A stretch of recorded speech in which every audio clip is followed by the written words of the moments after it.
त्यस्तै गरी हाम्रो सेकेन्ड नम्बरको क्वेसन चाहिँ इन्टेक 2025 मा सोधिएको छ। Ajay is making bread 7 cups of flour need 3 cups of sugar if he uses 168 gram of sugar how much flour does he uses? अब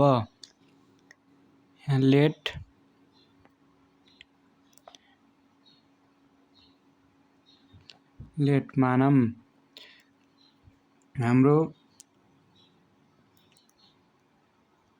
flour is equal to 7x and sugar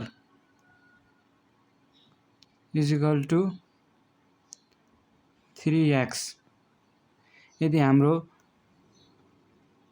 sugar 3x is equal to 168 gram use गरिएको छ भने x is equal to 168 divide by 3 3 1 जा 3 3 5 जा 15 3 6 जा 18 x is equal to 56 भयो।